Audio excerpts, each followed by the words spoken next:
A xenomorph hive is no less than a nightmare for an alien. These hives are slimy, sticky, and claustrophobic. Basically everything that'll make you gag. It's ruled by a terrifyingly intelligent queen. Ruthless warriors guard these hives, and all of them have only one mission: expand the hive, infect, and survive. This hive is also known as a nest. It's not only a xenomorph abode, but also a nesting ground where the queen lays her eggs. In today's video, we'll be diving into the anatomy of a xenomorph hive to understand why it's one of the deadliest places in the universe. Can a hive form without a queen? The xenomorph drones secrete a clear gelatinous resin and vomit it up. This resin gradually hardens and forms a dark and strong resinous substance known as webbing, and xenomorph hives are made from this substance. The hive is a complex maze of tunnels originating from a central egg chamber where the queen lives and spreads outwards. Webbing is also used to cocoon potential hosts to the walls to immobilize and restrain them so that a chestburster can impregnate them. The air inside is very warm and humid. You could imagine a wasp's nest or spider webs to understand some aspects of a hive's architecture. However, there are no exact similarities. Why are hives built in hot environments? A queen chooses a place with a damp and hot atmosphere to build a hive, such as extravagant industrial facilities where temperatures are abundantly high. The complex structure of a hive or its inhabitants may also contribute to enhancing these specific atmospheric conditions. The likely reason behind it is that a hive requires a certain humidity and temperature level for its optimum development. These conditions perhaps also play an essential role in the life cycle of the xenomorphs, including the queen and the eggs. It's believed that the resin may leach necessary nutrients from the surroundings to provide the hive. A warm and humid atmosphere might be a precursor requirement for the operation of the process. However, there's no evidence to confirm this theory. Do xenomorphs use dead hosts for food? Captured hosts are brought into the hive and cocooned onto the walls with resin. Their movements are restrained after the resin hardens and prevents any interference in the process of implantation by the chestburster. Only the head and neck are uncovered, so the facehugger can repress the host. Any fatal wounds on the host's body are cured using the same resin to make the host sustain for a longer time. After the host serves their purpose, they're not freed from the cocoon, but their corpse is left to rot. However, a few pieces of evidence show that these corpses might have been used as food by the xenomorphs.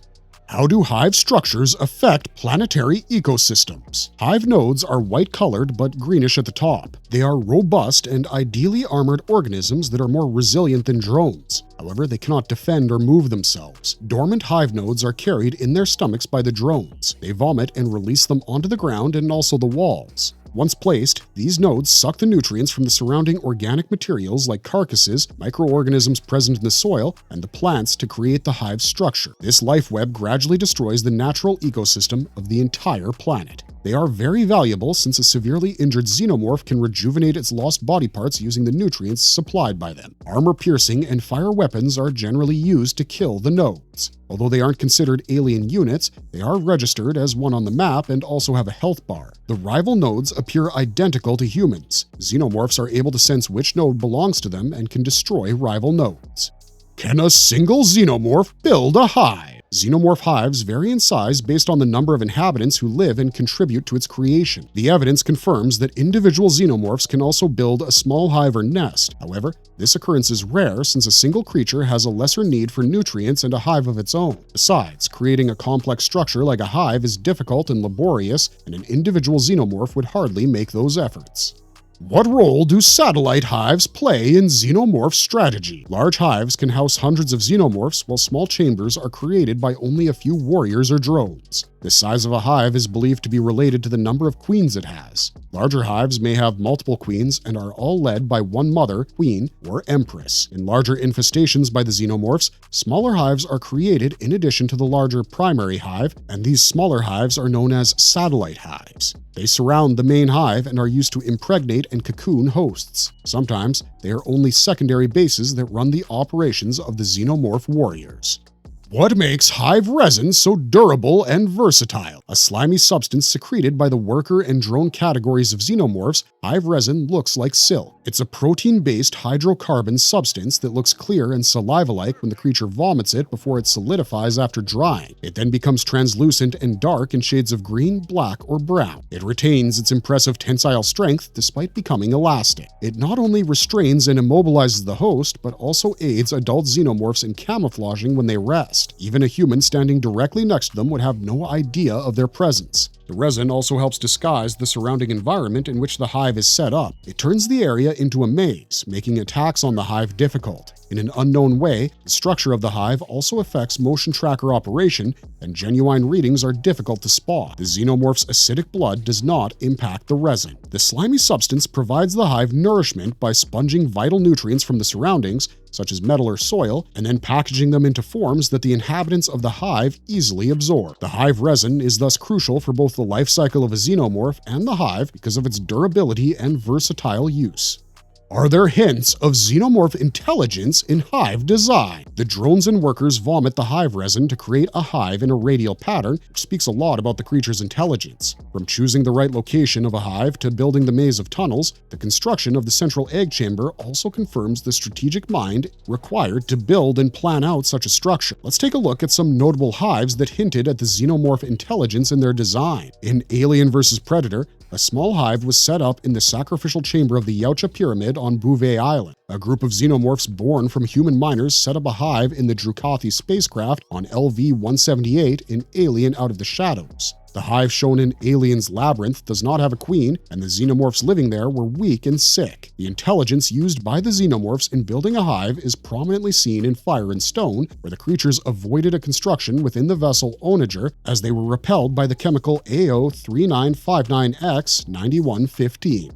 Can xenomorph hives evolve over time? After a hive is set up by the xenomorph workers and drones, a completely mature queen arrives and develops an egg sac. Others create structures to support her balance while she focuses on laying eggs at the central egg chamber of the hive. After the population reaches a high enough number, the settlement shifts its focus to growth. Most drones morph into soldiers and workers, while the scouts become sentries after consuming hive resin. Workers expand the hive tunnels, move eggs to create more space for the queen to produce more, and help create more advanced xenomorphs. Warriors hunt hosts and destroy any possible threats to the hive. Sentries protect the hive according to the queen's commands. After this stage, more specialized xenomorphs such as the Predalien and Charger take charge of defense. Now, the large hive starts creating satellite hives, and drones and scouts seek ideal locations. A dozen workers and drones move to this location under the command of one Predalien and set up a new hive where the latter metamorphs into a queen. The original queen then becomes a matriarch to control the satellite hives. Several hives expand to cover a large landmass. Most of the natural ecosystem is killed, migrates elsewhere, or adapts to this new food chain. From space, this network of hives appears as a dark gray mass. The only way to get rid of such an extensive settlement is carpet bombing so that no traces are left behind.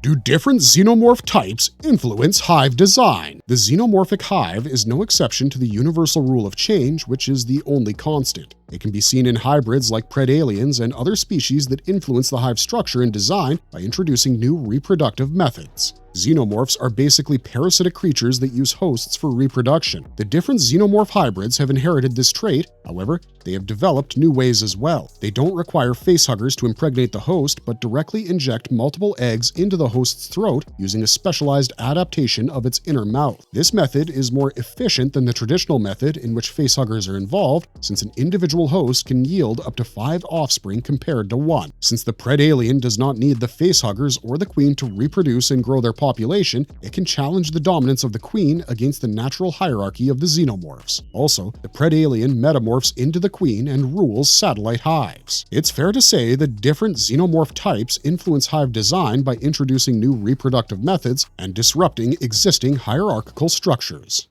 Is there a hierarchy among xenomorphs inside the hive? There is a hierarchy inside the xenomorph hive, and it's complex. It shares some similarities with the caste system of ants and bees. However, xenomorphs have more specialized roles assigned to every category. The drones are workers who vomit hive resin and create the hive, while the warriors protect it from imminent threats. The drones also seek the hosts, ensuring efficient reproduction rates. The queen is the supreme position in this hierarchical structure and has authority in a hive. She lays eggs and preserves the hive. The more advanced types of xenomorphs are praetorians, the elite guards. They not only defend key areas in the hive, but also ensure the queen's safety. When warriors evolve because of pheromonal triggers, they become praetorians. This categorization divides the responsibilities amongst the population.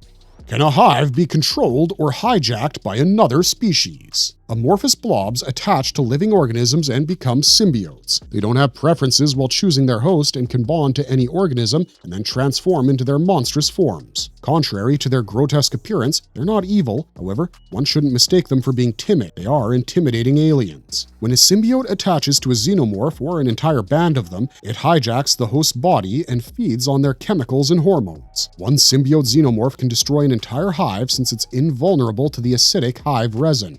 Do xenomorphs communicate while inside the hive? The operations in a xenomorph hive are highly coordinated. The queen is the highest decision-making authority. She uses telepathic commands and vocals to command the subordinate population. The xenomorphs also use various modes of communication, like subsonic vibrations, psychic links, and pheromonal signals. The xenomorphs at the lower ranks of the hierarchy use environmental cues or physical contact for communication. Targeting the queen can disrupt the hive mind and weaken the population of the hive. Communication inside the hive is very important for the xenomorphs to act and function as a cohesive collective unit for their sustenance, growth, propagation, and security.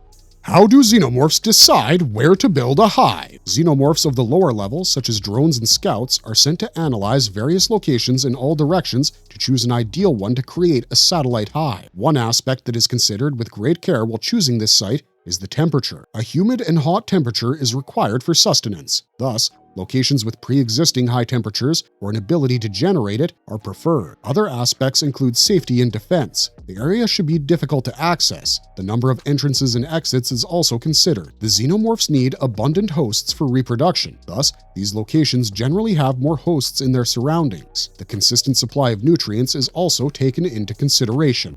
Can a hive relocate or expand if resources deplete? Xenomorphs are an expansionary alien species that aspire to expand their hive beyond a single ecosystem and conquer new territories, including not only ships and areas, but also entire planets. Restraining themselves to one location will result in the draining of all resources like nutrients and, more importantly, hosts. It would eventually lead to the species' extinction due to starvation. To avoid this problem, a hive is relocated or expanded after it runs out of resources. The queen showcases a conscious effort to avoid overexploitation by commanding the creation of satellite hives or relocating in search of abundant resources. Smaller hives are more adaptable and can easily relocate, while larger hives find it difficult to relocate because of their robust infrastructure and large population. Is hive resin biologically alive or reactive? The constitution of the hive resin is unclear, and so is how the xenomorphs produce it. One theory proposes that after a xenomorph begins the creation of a hive, the hive grows in size and expands on its own like an organism. Another idea suggests that the resin plays a vital role in communication within the hive and increases the creature's sensory abilities and range. Once a living entity comes in contact with the resin, it transmits a bioelectric charge to every member and informs them of the potential host's location. The chemical substance may also contain pheromones that influence the actions of the xenomorphs. This information points out that the hive resin is not a biological organism of its own. Still, its use and the way the creatures interact with it proposes some degree of adaptability and reactivity.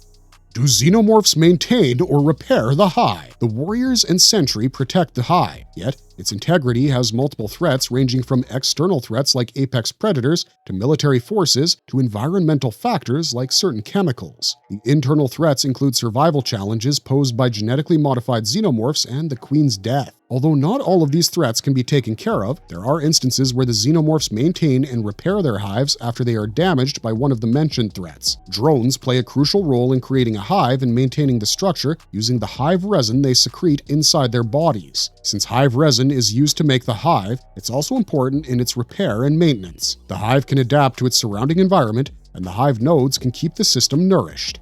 Can multiple queens coexist in a single hive? The leader of the xenomorph hive is also the one who mothers her own breed. We've already seen that xenomorphs live in a hierarchical structure. However, this arrangement is not limited to the lower ranks, but is also present in the xenomorph queens. The normal queens are dominated by the Empress, who is then under the command of the Queen Mother. She is the supreme leader of the entire xenomorph race. The Empress is larger and older than a regular queen and commands multiple hives. The ruler of their species resides on the xenomorph homeworld and is obeyed by all the queens from not only that planet, but also those beyond it. After the Queen Mother was brought to Earth and killed, a red Queen Mother replaced her as a result of a civil war between the normal black xenomorphs and a new breed with red skin. multiple queens possibly have to coexist after a main hive takes smaller hives under its wings. Marvelous verdict! After exploring the complexity and strategical construction of the Xenomorph Hive, now you know why it's the nightmare of an alien. The Ruthless Queen, surrounded by dozens of warriors and pred aliens ready to protect her and eradicate any possible danger, are not the only threats to entering a hive. Its very structure is made up of a maze of tunnels with the hive resin dripping from its walls. The brutal creatures lurking, camouflaged in every corner, is a death wish no creature wants to face. The hive may not be a living organism, but it is an unforgiving death trap that evolves, expands, adapts, and survives endlessly. Unfortunately, that's all we got for you this time. If you enjoyed our content, don't forget to leave a like and subscribe to us if you haven't already. Also, let us know in the comments topics you wish us to cover for future videos. We're always looking for new ideas. Otherwise, thanks for watching, stay safe out there, and have a marvelous day.